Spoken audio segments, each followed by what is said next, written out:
vamos a empezar. ¿Qué recordamos de nuestra clase pasada? ¿Qué vimos? Estábamos en las obligaciones de edad, ¿no? ¿Qué recordamos de las obligaciones de edad? Muy bien, gracias. Escuchamos. La obligación de edad es un vínculo público en la que el deudor se compromete a entregar un bien, sea mueble o inmueble. Dentro de este existe una categoría del bien. Puede ser el bien cierto, que es un tipo de bien que está materializado e individualizado, Muy bien. como por ejemplo en un auto su matrícula, o un bien incierto, Bien. que solo se determina por especie o cuantía. Y su género, ¿no? Sí. Muy bien, excelente, felicitaciones. ¿Qué más recordamos, colega? También mencionaron del artículo 132 del Código Civil de las obligaciones de edad, el cierto y establecer que el acreedor de un bien, no, aunque éste le pueda dar algo a cambio para cumplirlo, no puede. Aunque sea de más valor, ¿no? Sí. Cuando ya el bien es cierto, no puede ser obligado a recibir algo que no ha sido pactado, ¿no? Se define ahí, ¿qué cosa se defiende? La autonomía y la voluntad, a lo que se compromete.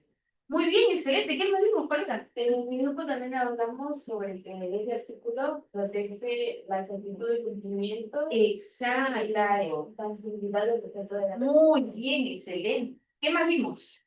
Colega. Vimos sobre la obligación De dar la... bien cierto, Ajá. que se basa en la entrega de un bien específico, individualizado y determinado. Es decir, no se trata de un objeto cualquiera, sino de uno en particular que no puede ser sustituido. Y esto se encuentra estipulado en el artículo 1130. Muy bien, excelente. Cuando ustedes dicen es muy bien cierto con sus características y condiciones, pues en el ejemplo que pusimos, ¿no? Un carro, color rojo, marca, modelo, con características especiales que no van a dar mérito a confusión ni nada. Está definido e indicado. Puede ser una casa, puede ser un carro u otra cosa, ¿no? Que tenga otra característica igual. Muy bien, muchísimas gracias. Gabriel, ¿qué más vimos? Bueno, Perdón. lo que estoy escuchando estaban hablando respecto a los bienes ciertos e inciertos. Ah, Lo que tengo entendido es ciertos, o sea, algo específico, e inciertos, alguna probabilidad o una descripción vaga al respecto. Tener. Muy bien, excelente. Perdón, estabas... Claro, la obligación de edad también desemboca diversos efectos jurídicos, como por ejemplo transmitir una propiedad, transmitir posesión y uso, Por supuesto. también hablamos de la... restituir un servicio, Por y supuesto. existe una responsabilidad del deudor de preservar el bien. Muy bien, excelente, excelente. Muy bien. Colega, ¿qué más vimos? Muchísimas gracias. Justamente con mi compañero Consulta, también vimos la transmisión de la propiedad y la transferencia de propiedad de inmuebles y inmuebles. En este caso mencionamos el artículo 947 que habla de la transferencia de propiedad de bien inmueble, en el cual una cosa inmueble determinada se efectúa con la tradición a su acreedor, salvo disfunción legal. Muy bien, qué bien. Felicitaciones para todos. Esa fiesta es extraordinaria. Y acá vamos a seguir unos ciclistas extraordinarios. Dios. Muy bien, felicitaciones.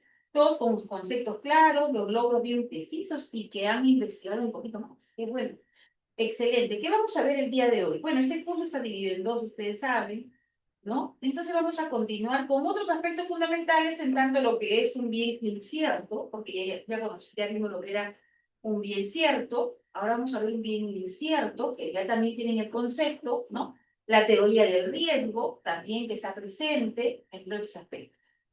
Muy bien, entonces, en cuanto a las obligaciones, hoy día vamos a continuar con las obligaciones de edad. En conceptos generales conocemos qué es una obligación de edad. ¿Qué sería una obligación de edad bien incierto? ¿Qué sería una obligación de edad bien incierto? ¿Habría una diferencia con la obligación de edad bien cierto?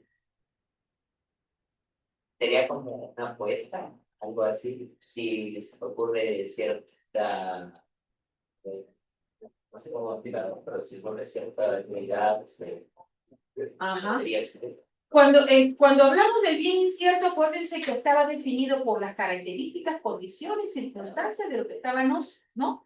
Por ejemplo, la casa, el carro, debidamente individualizado, con sus características, condiciones, todo bien identificado, placa, número de motor, todo, ¿no? Y eso lo dice en el 1132, como ustedes bien lo han mencionado. Pero cuando hablamos de bien incierto, El bien incierto no va a estar identificado como está identificado el bien cierto. Por ejemplo, si tratáramos el vehículo en un tema de bien incierto, tendríamos que decir, por ejemplo, hola, ¿cómo te va? Tengo un carro de color rojo, ¿no? ¿Cuántos carros de color rojo habrá? Un montón. Carro de color rojo, modelo, no sé, un Audi, por decir así, ¿no? Una casa de 2 pisos, ¿no? Mayor detalle no hay, o sea, de manera general se habla, ¿no? La obligación quedaría satisfecha con cualquiera que tenga esas características elementales, pero no es como el bien cierto que está debidamente individualizado. Por ejemplo, en un almacén existe pues un trato de que se tiene que entregar 100 sacos de arroz. ¿Sería un bien cierto o un bien incierto? Incierto, ¿no? Porque, por ejemplo, no se está especificando qué calidad de arroz, qué condiciones, o sea, no hay más definición que solamente un género, ¿no? Que puede ser medible en cantidad también, ¿verdad? En ese sentido, en ese contexto vamos a tener en consideración lo que es un bien incierto. Simplemente lo vamos a tener con el aspecto de que vamos a poder identificarlo bajo esas circunstancias esto ya lo vimos en la primera sesión, que ya lo hemos recordado, este de acá, pérdida y deterioro del bien cierto. Eh, ¿Qué más vamos a ver el día de hoy, aparte de ver lo que es el bien incierto? En los supuestos de que existe una pérdida y deterioro de un bien cierto, ¿podría existir una pérdida y deterioro de un bien cierto? Por ejemplo, ese carro que dijimos, identificado, color rojo, ¿no? Con sus características que está ahí. Ocurre pues que justo hay un terremoto y le cae la casa encima y se destruye, ¿no? Hay pérdida y deterioro, se produce o pasa un hueco como de los que hemos visto que han pasado en Arequipa, en Huancareví, que en varios lugares, y, ¿no? Los carros, pues, las tiendas arrastrando vehículos, ¿no? En ese sentido, ¿a qué se referiría una pérdida y deterioro de un bien cierto? Adicionalmente de los casos que yo he mencionado. ¿Cómo se perdería? Pues podría ser a través de un incendio, ¿verdad? Un incendio, ¿qué más podría ser?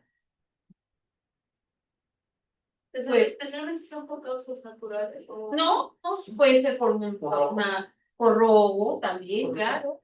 ¿Por uso? También, claro, puede ser por uso, puede ser, ¿no? Puede ser también, claro. Entonces, la pérdida, que se lo robe, que se pierda, por ejemplo, supongamos que se tiene que entregar un reloj, pero ese reloj justo, el vendedor se va pues a esquiar a un monte. Y ese reloj cae, justo se le cae en una zanja que nadie puede bajar. Claro, lo están viendo ahí, muchos metros abajo, pero va a ser imposible sacarlo. Ese bien ya va a poder cumplir estaba obligado a entregar ese reloj con esa obligación, ¿no? ¿Verdad? Porque se ha hecho ya imposible la entrega, porque si bien está identificado en qué lugar se encuentra, pero ya hay una pérdida, o sea, ese reloj no va a poder ser entregado, ¿no? Por las circunstancias que hemos mencionado. O lo otro, supongamos que se cayó el reloj y se puede rescatar, pero se ha roto, se ha destruido, ¿no? Las rocas hicieron que ya pues no, que quedara inutilizado, ¿no? A eso se refiere. Pérdida y deterioro. Y estos supuestos de hecho que pueden presentarse, dicen, en el lapso periodo de tiempo que transcurre desde que nace la obligación hasta el cumplimiento, es decir, hasta el momento que se contrae o nace la obligación de dar, de un bien cierto hasta la fecha de su cumplimiento, pueden presentarse diversas situaciones, ¿no? O sea, yo te digo, mira, mañana te entrego tu casa, ya hicimos un contrato de compra-venta, y ocurre que esa noche, al día siguiente, te iba a entregar la casa, pero sucede que esa noche se quemó la casa, hubo un incendio y quedó cenizas, ¿no? Hay una pérdida, ¿se puede entregar el bien? No se va a poder entregar. Dice, lo otro es también lo siguiente, que ustedes, por ejemplo,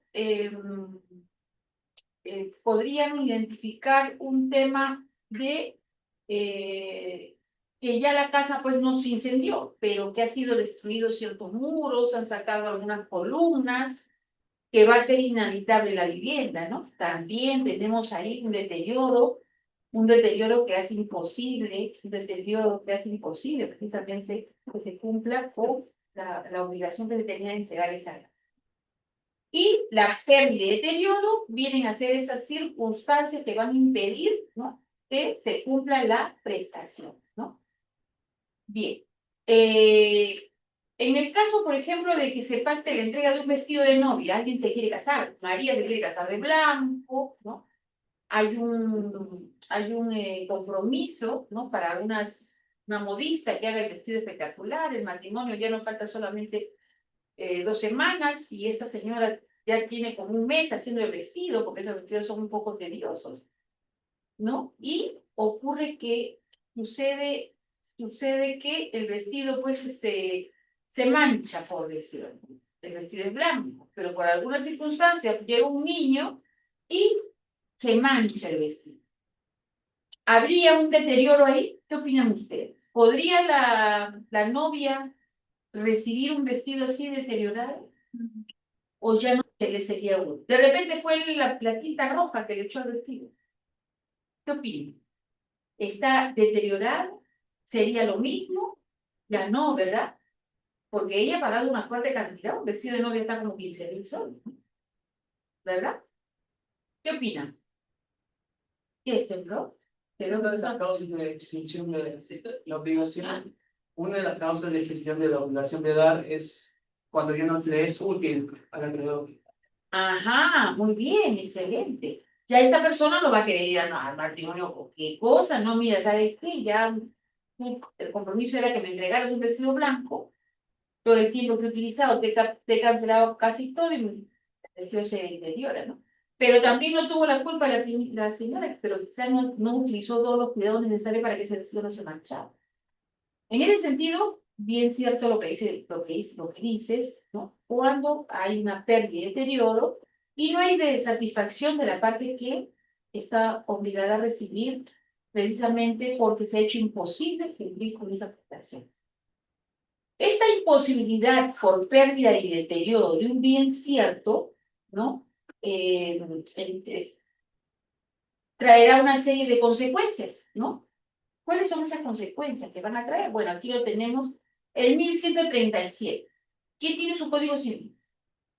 No han traído su código. A ver, por allá, por acá, nadie. Chicos, a este curso yo les dije que tienen que traer su código. Bien, ¿no? ¿Cuál dijo, profesor? El artículo 1137, porque estamos en obligaciones de edad. Todavía seguimos con este supuesto de pérdida. El 1137. Sí. ¿Puedes leerlo? Pérdida del bien. Ya. La pérdida del bien puede producirse por 1, por perecer o ser inútil para el acreedor por daño parcial. 2, por desaparecer de modo que no se tengan noticias de él o, aun teniéndolas, no se pueda recobrar. Y 3, por quedar fuera del comercio. Muy bien, excelente. Entonces, ¿qué interpretamos, colegas? ¿Qué interpretamos de este artículo? ¿Cómo lo interpretaríamos? A ver,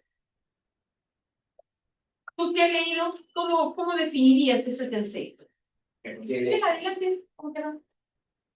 Se considera que el bien, pues, que está perdido cuando ya no se le puede dar el... En el primer supuesto, ¿no? Dice, cuando el bien perece o resulta inútil para el acreedor por daño parcial.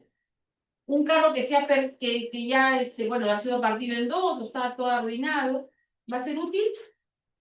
Ya es inútil para el acreedor, ¿verdad? En ese sentido, o perece, quizás ya terminó su vigencia, ¿no? Ya no tiene llantas, está totalmente inutilizable para el acreedor. Cuando desaparece y no se tiene noticias de él, por ejemplo, que se roben un vehículo, no está físicamente, o si se tiene noticias de él, no se puede recuperar. Hola, ¿cómo estás? Aquí, ¿qué ejemplo sería? El del reloj, por ejemplo, ¿no? O sea, sabemos dónde está, pero para acceder a sacar ese reloj que ha caído entre unas grietas y unas rocas en una montaña, claro, vemos que se ha caído ahí. Ahí está el reloj. ¿Pero lo vamos a poder recuperar? No se va a poder. Por eso se menciona. O ya que perezca, o sea, inútil. En el segundo supuesto es que desaparece. Lo robaron, se destruyó, ¿no? De repente se lo llevó el huaico y ya no lo encontraron, como estos, en los videos de la lluvia que hemos visto de los huaicos, increíble, Dios mío, llevándose tantos vehículos, motos lineales y todo lo demás. Y no se tiene noticias de él, o si se tuviera las noticias, está en un lugar que es lógicamente inaccesible. O lo otro es también, sabemos que, por ejemplo, alguien en broma estaba jugando, estaba en un yate, y había un anillo de oro valorizado en un montón de dinero, y ocurre que entre el fuego y el fuego, este anillo, pues, en un incidente, termina en el fondo del mar. Sabemos que se cayó ahí, ¿no? Lo han visto. Incluso se han tirado al mar para recuperarlo. O sea, sabemos que cayó ahí. Va a haber mucha gente que va a ir al fondo del mar con sus buzos a tratar de recuperarlo, pero va a ser imposible quizás, ¿no? Pero se sabe que ahí cayó. Se sabe que ahí cayó. Entonces, ahí tenemos el segundo supuesto. O cuando queda fuera del comercio, o sea, ya no es vigente. Por algunas circunstancias, ¿no? Por ejemplo, un carro del año totalmente deteriorado, un año, bueno, he visto varios vehículos que son, uy, Dios mío, datan de hace como de 50 años, que ya prácticamente quedan fuera del comercio, ¿no? Ya no lo quieren comprar como vehículo, sino como chatarra, ¿no? ¿Han visto ustedes ese tipo de vehículos? Hay vehículos que, por ejemplo, ahora por el tiempo que ha pasado, incluso a efecto de actualizar el sistema de vehículos, ¿no? El sistema motorizado, vehicular, pues empieza el tema del chatarreo, ¿no? Hay vehículos muy antiguos que el Estado está promoviendo para que estas personas, pues, dejen esos vehículos y compren unos nuevos, ¿no? Y les da un plazo para que ingresen a un sistema de poder modernizar sus equipos. Dejan su maquinaria y, lógicamente, que compran unas maquinarias modernas que hay ahora, pues, ¿no? Bueno, ahora no solamente ofrecen los vehículos con sistemas ya modernizados, sino también eléctricos, como hay en otros países, ¿no? ¿Han visto? En otros países ya no usan combustible, ya usan un sistema eléctrico, ¿no? O sea, ya no ingresas tú a comprar gasolina o combustible, sino ingresas a conectarte, ¿sí? Sí, con relación a ello, sí tiene relación lo que usted dice, por lo que hoy en día, o sea, lo que busca el Estado, o sea, de todos los productos que han ingresado del extranjero, que sea de la industria, lo que busca es, o sea, tratar de, o sea, dejarlo a un lado por mi punto de vista sería por la contaminación, porque son Claro, los por mismos. supuesto. Ajá. La contaminación, esos vehículos muy antiguos ya queman aceite, están Ahora, botando mucho moho, ¿no? O sea, contaminan. Y no solamente es el humo, ¿no?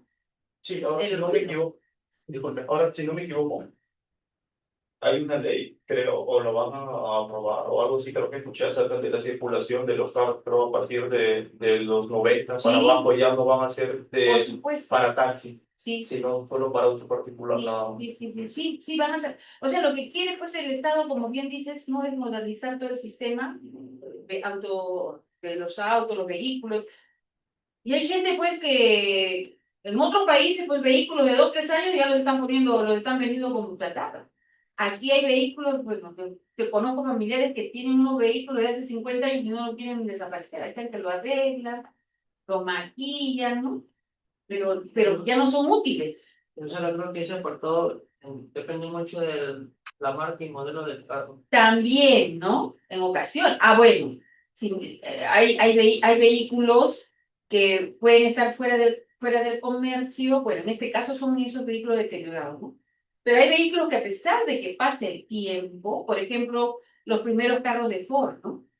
Hay vehículos de colección, Dios mío, unos carros maravillosos, que están pues una millonada, ¿no?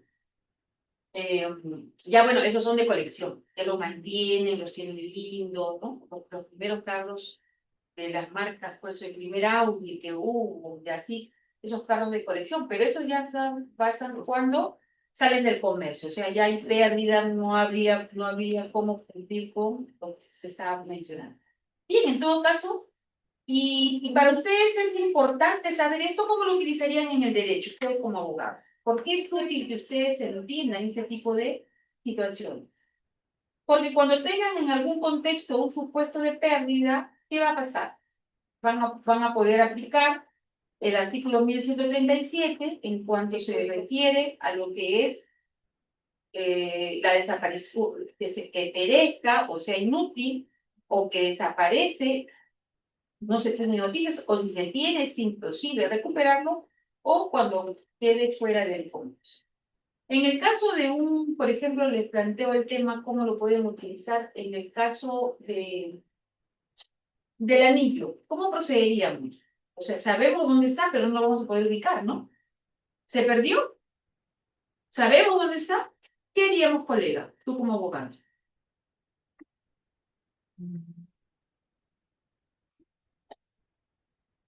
Pues si no tiene noticias de él, se va por ahí. Sí, pues, claro, definitivamente. Sabemos que cayó ahí, hay evidencias, hay fotografías, hay una cámara que filmó incluso el momento que cayó, ¿no? Pero va a ser imposible la recuperación, ya no se va a poder recuperar. Y si no se puede recuperar, pues lógicamente no se va a cumplir, ¿no? Quizás esa obligación que se ha tenido de entregar ese anillo a alguien en un momento determinado, ¿no? Ahora, el tiempo es muy importante, que eso también lo vamos a ir analizando. Bien, entonces es... ¿Puedes darme en la clase? También estudio Derecho. Ah, ¿qué pasa? No No sé sé. qué ha pasado también. Ya. Y bueno, en ese sentido ustedes van a tener, ¿no? Vamos a manejar la importancia de conocer los supuestos de pérdida. Como abogados, es importante que ustedes conozcan este aspecto. Sí, ¿verdad? ¿Por qué? Hola. ¿Por qué es importante? Pues, por ejemplo, al cliente, una persona le quiere reclamar. Ah, muy bien, excelente. Pero no puedo. Claro, ahí está la respuesta, ¿no? ¿Qué tendrían que hacer? ¿A dónde lo vamos? A 1137, ¿no? Que nos habla sobre que una obligación puede perecer, es decir, puede resultar inútil, desaparece, no se conocen noticias, o si se conoce es imposible recuperar, o queda fuera del comercio, ¿no? Muy bien, excelente, ese es muy importante. Bueno, el logro de la sesión del día de hoy va a ser poder identificar precisamente que ustedes conozcan, ¿no? La teoría de las obligaciones, en este caso estamos de las obligaciones de dar, ¿no? En el contexto de qué cosa es una obligación de dar, sus características, definiciones, responsabilidades, y estamos también cuando se produce esas obligaciones de dar, que lo hemos identificado en obligaciones, ¿no? De bien incierto, de bien cierto, que tienen también aspectos que vamos a ir desarrollando, ¿no? Cuando, por ejemplo, se deterioran o se pierden. El logro del aprendizaje de la sesión también va a ser poder identificar las características de esas obligaciones de dar, ¿no? En el ámbito del derecho civil, a través también de los casos prácticos que estamos poniendo, que ustedes perfectamente lo están identificando y que están manejando su código civil. Bien. Entonces, en ese sentido, el contexto de la obligación de dar bien cierto quedó definido, ¿no? Bien incierto también, ¿verdad? Un bien incierto, vamos a ver un video, que también eso lo hemos hablado de manera genérica, pero que hoy día tenemos que tratar. No hemos tratado video de bien incierto. Adelante, ¿qué nos dice? ¿Cuándo estamos viendo una vez? Acá está, 10 minutos, rapidito nomás. Buenas noches. Hola.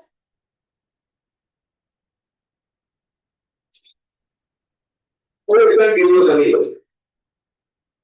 Uno de los temas que recibe tratamiento en nuestro Código Civil en materia de obligaciones de dar es el relativo a las obligaciones de bienes inciertos. ¿Cuándo nos encontramos ante una obligación de dar un bien incierto?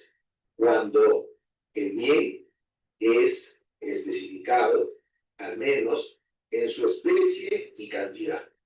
cuando se señala al menos la especie y cantidad. Por ejemplo, yo no olvido entregarte 5 botellas de vino.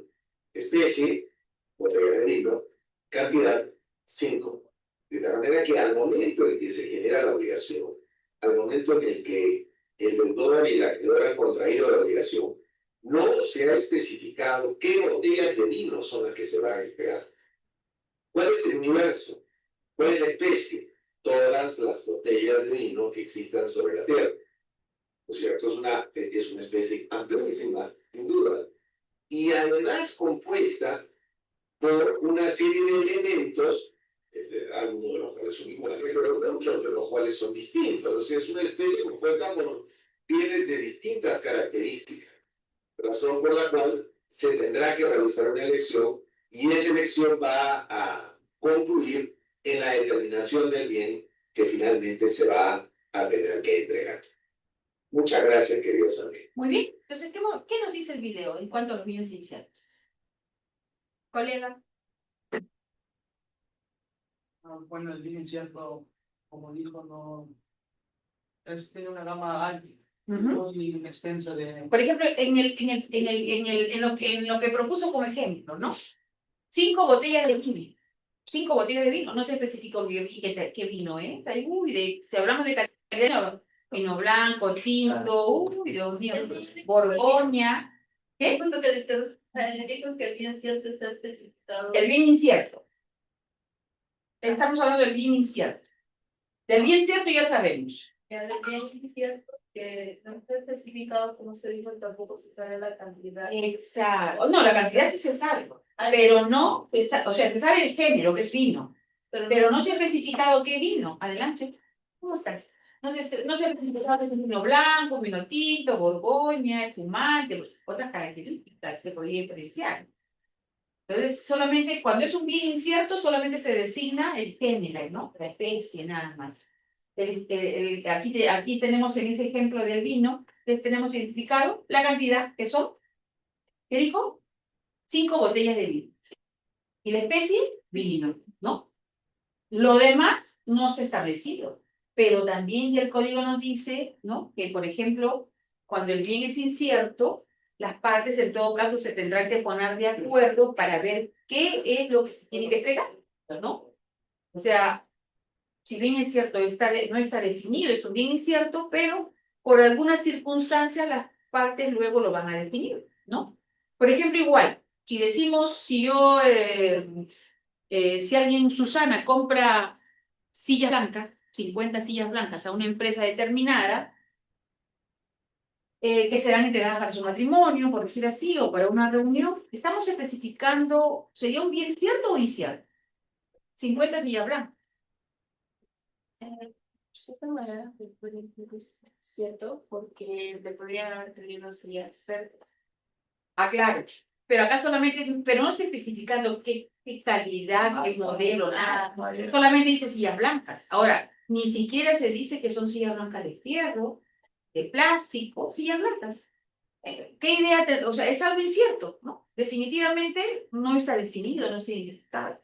Si le dijera yo, por ejemplo, si ese ejemplo lo pongo para un bien cierto, yo le tendría que decir, ¿cómo le diría si yo quisiera el ejemplo que estoy mencionando de bien incierto, sí, de bien incierto, 50 sillas, ¿cómo trasladaría ese ejemplo a que sea un bien cierto? Tendría que dar las características, ¿no? Individualizar. Por ejemplo, ¿qué diría? ¿Qué dirías de las sillas blancas? ¿Qué quisieras de una silla blanca para una reunión? Ajá, muy bien, de fierro, que tengan asientos, o sea, acolchados, efectivamente.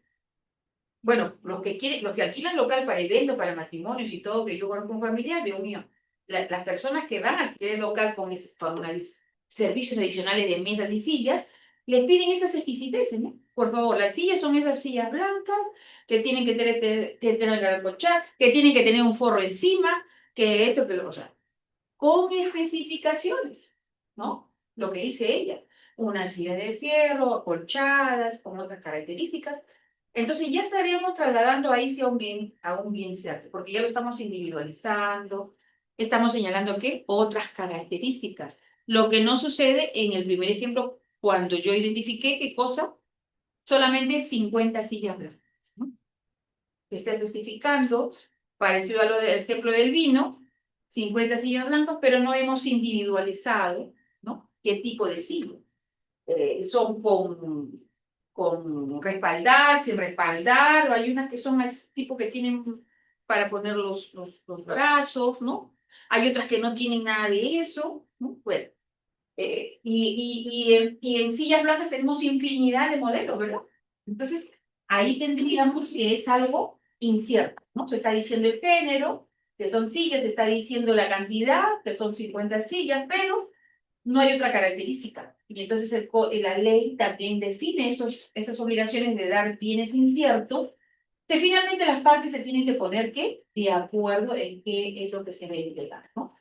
Bien, entonces tenemos ya los bienes inciertos, ¿no? Los supuestos de pérdida que lo tenemos en el 1137, los bienes inciertos y la teoría del riesgo. ¿Qué cosa es la teoría del riesgo? Bueno, la teoría del riesgo se aplica para poder determinar en una relación entre acreedor y deudor, ¿no?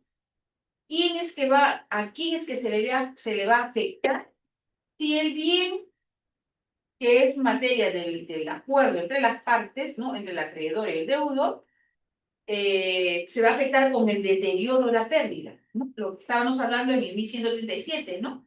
El deterioro, ¿qué más dijimos? ¿Qué más dijimos? El 1137, que ya deberían estar mirando su código. ¿Ah? Cuando se vuelve inútil, por ejemplo. Inútil para el comercio, ¿qué más? Pensaba que está, pero no se puede. No, ajá, muy bien, excelente. Cuando desaparece y todo eso. Entonces aquí existe esa teoría del riesgo que guarda relación con el 1137, cuando ocurre eso. Bien, entonces la teoría del riesgo se va a aplicar. ¿Qué significa un riesgo? Por ejemplo, dale con el matrimonio. Si yo me voy a casar, ¿no? En diciembre y alquilo un local campestre, ¿no? Para el día 23 de diciembre, ¿no? Ya está todo acordado, ya pagué el local, ya pagué la música, ya pagué todo. Un local campestre es abierto, no tiene techo, ¿no? ¿Verdad? ¿Qué pasa si ese día llueve torrencialmente? O sea, yo cuando alquilo un local de esa naturaleza, siempre tengo que pensar, yo como persona que va a alquilar, que puede suceder un riesgo, ¿no? De que pueda llover. Bueno, les cuento que yo tengo un local, que alquilo, Podría ser, también es campestre. podría ser de fuerza naturaleza, los juegos, sino también Claro, hay un riesgo que yo asumo, ¿no? Que va a ocurrir eso. Por ejemplo, y yo siempre le digo a las personas, señora, pero mires este mes y a veces hay lluvia. Y yo ando temblando y pensando, Dios mío, ojalá que no llueva. Porque si llueve es un desastre. Todo se arruinaría, porque todo es abierto. Gracias a Dios que no pasó nunca nada. Al día siguiente ha llovido, antes del día va a llovido, pero bueno, no el día. Pero hay un riesgo, ¿no? El riesgo significa que puede ocurrir una situación natural, una lluvia, un desastre, algo, un terremoto, no sé. Y hay un riesgo. Y esos riesgos, ¿no? La teoría del riesgo implica que vamos en algún momento determinado ver que no hay responsabilidad, ¿no? Del acreedor y del deudor. Ahora, un pueblo celebrando esas fiestas patronales, de la Virgen, de un tipo o aniversario del pueblo, ¿no? Contrata una orquesta y le dicen, bueno, tienen que venir 1 de mayo, la Virgen de Chapi, la Virgen, ¿no? Todos los pueblos celebran estas fiestas tradicionales en la ciudad. Y contratan la mejor orquesta con su banda, todo lo que van a tocar. Bueno, hay que Gabriel que le gusta la música. ¿Y qué ocurre? Que ese mismo día que la orquesta está pues con sus equipos, está en el camión, en camino, ya casi a mitad de camino para llegar al lugar, para cumplir ese contrato que han realizado, cae un huaico. Ya no puede pasar el carro con la orquesta. ¿Existe una teoría del riesgo ahí? ¿Sí? ¿Por qué? ¿Por qué existía una teoría del riesgo ahí? Porque un evento ajeno a la responsabilidad. Exacto. No, es algo natural, es algo de la naturaleza. Pero siempre en algunos determinados meses del año, por esa zona, sobre todo de la sierra, de las quebradas, siempre ¿qué pasa? Lluvias, ¿no? Alguien que quiere viajar, yo siempre digo, oye, pero ten cuidado las lluvias, está cayendo huaico, hay un riesgo, ¿no? Que muchos corremos. Y en este caso, la orquesta no puede cumplir porque el huaico cayó en una pista y no puede pasar. Había un riesgo que han asumido. Entonces, ahí quién sería, habría una responsabilidad, habría que indemnizar, hubo culpa de alguien para que ocurriera esto, fue la naturaleza.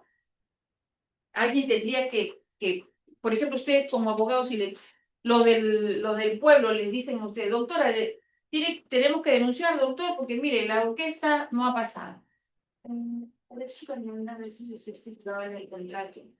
Ah, en algunas ocasiones, ¿no? Sí. Pero en este caso fue algo natural, ¿no? Algo natural. Existía un riesgo latente, ¿no? Sí.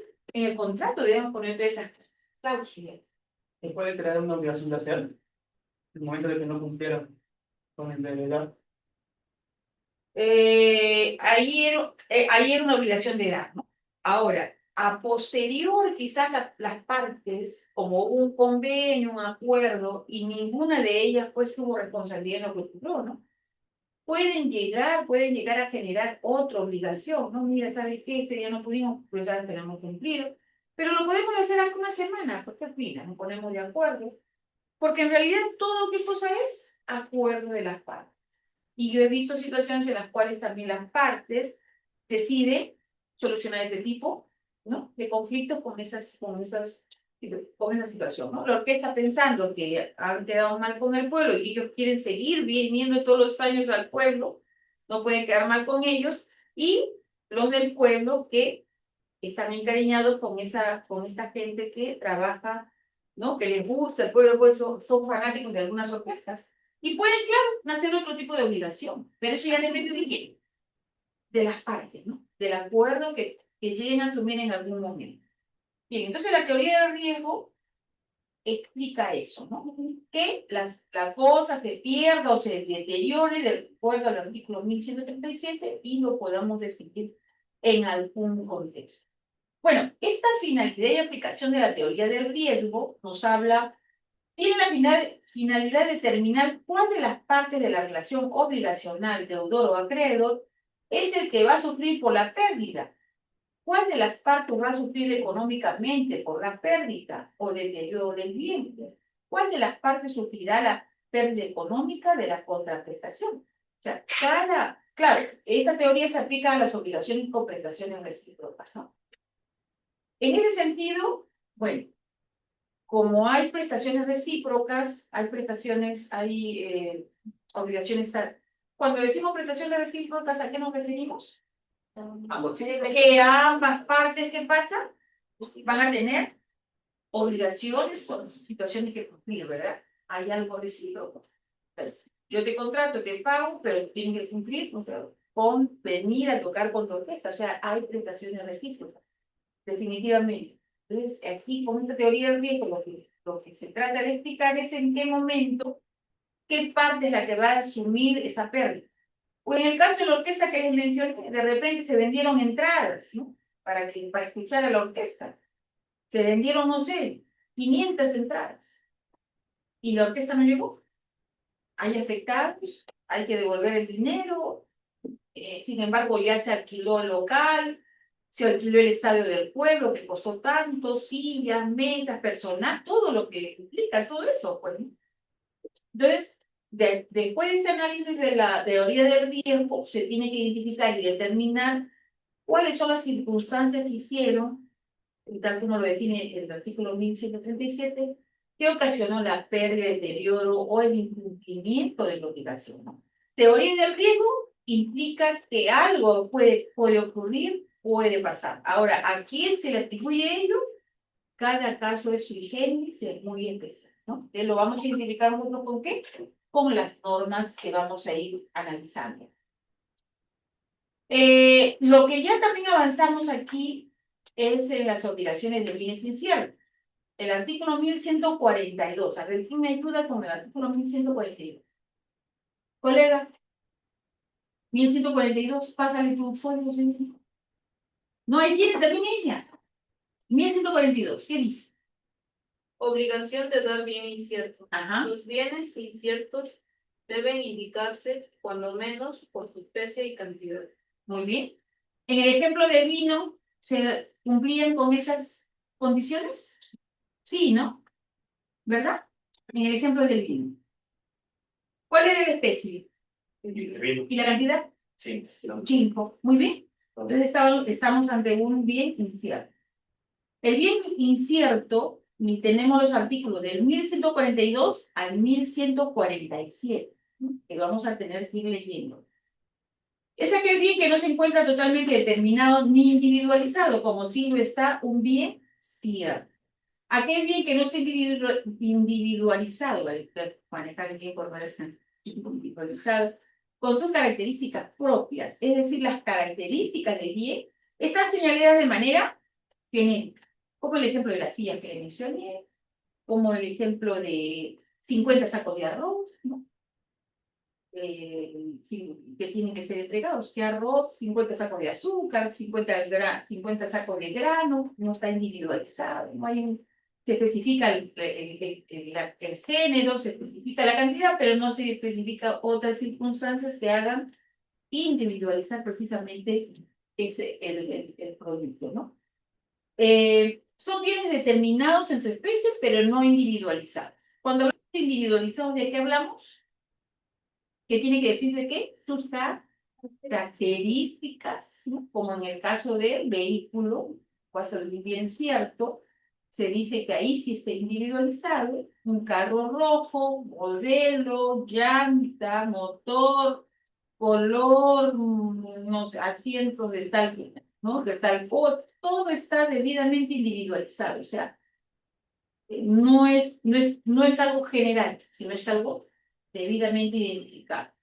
Es decir, que no se especifica, en el caso de los bienes inciertos, no se especifican algunas características propias, pero en cuanto a la operacionalización válida del negocio jurídico, se debe indicar especie y cantidad. Aquí ya estamos hablando, se menciona, en cuanto a la operacionalización del negocio jurídico, se debe indicar especie y cantidad. ¿Por qué se dice que es un negocio jurídico este tema? En el cuanto hay una transacción ¿no? hacer una obligación de dar de bienes inciertos. Es un negocio jurídico, ¿recuerda? Negocio jurídico que es casi lo mismo que un acto jurídico, ¿no? Porque el Código Civil nuestro no habla del negocio jurídico, sino habla de ¿qué? Del acto jurídico. ¿Y qué libro es? Artículo 140 del Código Civil, muy bien. ¿Qué libro es? No, ¿qué libro es del Código Civil del acto jurídico? Gabriel, libro. Libro 2. Muy bien. El libro 1 es de las personas, el libro 2 es el acto jurídico. Y en el libro 2 habla del acto, bueno, el libro, ustedes saben que el Código Civil tiene 10 libros, ¿verdad? Entonces, en el libro 2 está el acto jurídico. ¿En algún los que han revisado han visto negocio jurídico? No, no hay negocio jurídico. Hay acto jurídico, pero dentro de esa definición del acto jurídico, como bien dijo la colega 140 del Código Civil, tenemos el negocio jurídico. ¿Cuál es la diferencia en todo caso? En el acto jurídico, por ejemplo, el acto jurídico, por ejemplo, un matrimonio, ¿no? ¿El matrimonio es un acto jurídico? Sí. ¿El reconocimiento de un hijo es un acto jurídico? Sí. ¿Las condiciones están estructuradas por la ley? Ya están estructuradas. Porque las partes que se van a casar no van a decir, por ejemplo, yo me voy a casar, pero no voy a convivir con ella, o no voy a convivir con él. Yo no voy a alimentar a ella, lo que va a ser mío va a ser mío. ¿Puede ser eso? No, porque las condiciones del matrimonio ya están establecidas ¿dónde? En la ley. Ya dicen las obligaciones, lo que van a hacer el contraer matrimonio, los derechos que tienen cada parte, ¿verdad? ¿O no? ¿Cuáles son las obligaciones que nacen del matrimonio? A ver, cuando dos personas se casan, ¿qué pasa? ¿Qué sucede? Sean obligaciones. Que se generan obligaciones, claro, recíprocas, ¿no? De respeto, de convivencia, ¿no? De convivir, de señalar domicilio, alimentar a los hijos, alimentarse entre ellos, prodigar un hogar, ¿no? Otorgar el nombre a los hijos nacidos entre matrimonios se reputan del padre, o sea, todo, no hacen una serie de cosas, ya están estructurados. Pero en el negocio jurídico, si bien es cierto, si es algo similar al acto jurídico, pero en el negocio jurídico, ¿qué sucede? Existe una liberalidad de las partes. Las partes pueden acomodarse, no como en el caso que estamos mencionando, que ya en el matrimonio están estructuradas. En el negocio jurídico no. Por ejemplo, un contrato de compra-venta. Yo te compro una casa a ti y yo te pago el dinero y tú me entregas la casa.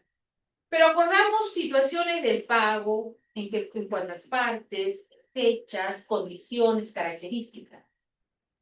¿Ahí existe la liberalidad de las partes de definir ciertas circunstancias? Sí, ¿no? No sucede lo del matrimonio, pero aquí, en el negocio jurídico, sí lo puedo hacer. Las partes tienen esa liberalidad de qué? De hacer algunas peculiaridades que hagan particular ese acto. Eso es lo que diferencia el acto jurídico del negocio jurídico. El contrato de alquiler, ¿qué sería? ¿Un negocio o un acto jurídico? Un negocio jurídico. Porque ya dijimos que en el contrato de alquiler lo mismo, ¿no? Vemos cuánto me vas a pagar, en qué tiempo, me darás una garantía, no me darás una garantía, no puedes subarrendar, sí, pero me lo tienes que... O sea, las partes van a decidir lo que no sucede en el acto jurídico que ya está estructurado, establecido por ley, los actos, ¿no? Bien, en este caso, ¿no? Hay una obligación de dar, hay un contrato, hay una obligación de dar bien incierto, y es un negocio jurídico, entregar un bien incierto, sí, ¿no? Porque se está generando precisamente una obligación de dar bien incierto en tanto lo que dijimos del vino, ¿no? En tanto lo que dijimos de la silla, ¿no? En ese sentido, no se está especificando. Pero ¿cómo decidimos en realidad, cómo resolvemos estos temas de elegir los bienes inciertos? ¿Qué es lo que me va a entregar? Pues yo dije sillas blancas, pero ¿qué es lo que me vas a entregar? Bueno, acá está el qué. El nacimiento de una obligación de dar de bien incierto implica y da lugar a que una de las partes, el deudor o el acreedor, o un tercero se encargue de escoger. En ese caso, si son sillas blancas, ¿quién va a elegir qué sillas son? ¿El deudor o el acreedor? Van a escoger qué tipo de silla, ¿no? Se van a poner de acuerdo. O si no se encargan ellos dos, ¿quién va a ser? Un tercero que va a ser invitado, ¿no? Para que decida. Muy bien. Ustedes no se ponen de acuerdo, entonces yo como tercero voy a elegir, voy a interpretar qué es lo que trataron de ver y cuáles son las necesidades de lo que ha sido materia del contrato y vamos a ver qué es lo que en realidad le corresponde cumplir, ¿no? Y es decir, una de las partes, un tercero, se encargará de elegir el bien que será entregado. Esta elección del bien a entregar se hará dentro del género determinado, o sea, si hablamos de sillas, tiene que ser sillas, no mesas, ¿no? Por eso se hará dentro del género, es decir, dentro de la especie señalada, entre las partes. En puridad son dos puntos esenciales de la validez del acto, ¿no? Especie y cantidad, como el ejemplo del vino, de las sillas, todo lo demás. Muy bien, entonces vamos a hacer una pequeña práctica, vamos a hacer una práctica en cuanto a lo que hemos identificado, ¿no? Vamos a ver, vamos a identificar, ¿no? Eh, la obligación de dar bien incierto, ¿no? Como lo define 1142 del Código Civil, y ponemos un ejemplo, ¿ya? Y también la teoría del riesgo, porque es importante tener en cuenta presente para resolver este tipo de conflictos la teoría del riesgo, ¿no? ¿A quién perjudica lo que acontece y que puede poner en riesgo alguna situación dentro de un contexto de estas obligaciones de dar? Ya, entonces hacemos una pequeña práctica, ¿no? Manejando nuestro código y un ejemplo. Y lo presentamos, ¿ya? Sí, a ver, ¿Qué hemos aprendido el día de hoy por aquí, por la derecha o por la izquierda? ¿Qué hemos aprendido el día de hoy? Vamos a estar totalmente individualizado, entonces Así es, pero después también las partes o un tercero puede elegir, puede decidir qué es lo que desea. Muy bien, excelente, ¿qué más? Bueno, también vimos sobre, en casos, lo que es La teoría del riesgo. sí, la teoría del riesgo, de que puede ser puede ser por tres motivos, ¿no? El que desaparezca, También.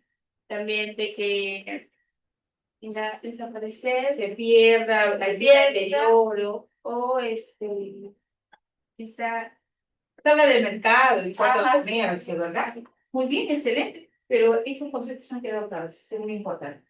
¿Qué más hemos aprendido el día de hoy? Es cierto que no se puede inventar, bien. Porque hijo, tuve un riesgo también, todo. Muy bien. ¿Qué más? Respecto a la teoría de los riesgos, ¿no? No sabe que este va a determinar cuáles las partes van a sufrir económicamente por la pérdida de la Yo creo como abogado no me podría explicar eso. Muy bien. ¿Qué más hacemos?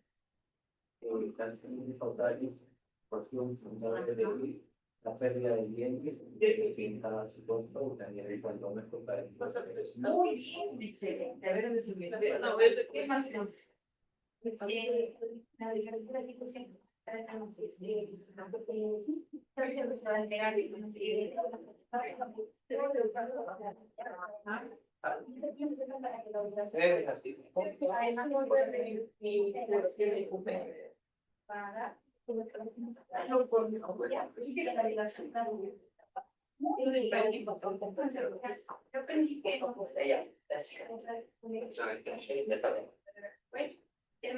¿Por qué no es cierto?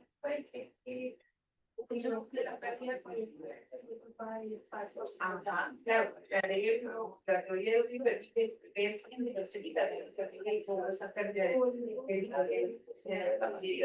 bien. La base rural, la base rural. Muy bien.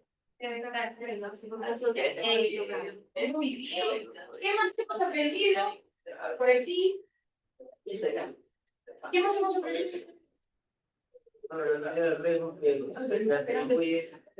Se le atribuye una responsabilidad objetiva que se favorece o que crea la consumación.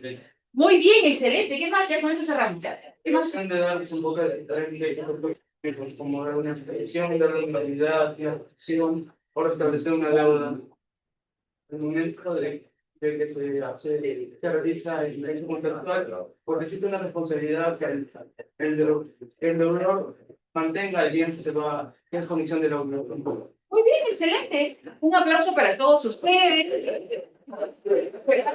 Hemos cerrado la sesión el día de hoy y concluimos precisamente que ha sido muy importante el día de hoy definir, ¿no? Ya con eso terminamos la sesión de la semana, definiendo los bienes ciertos, inciertos, la teoría del riesgo que nos va a ayudar a nosotros en el mundo legal a resolver casos clínicos naturales. Muchísimas gracias, ya los estoy esperando afuera.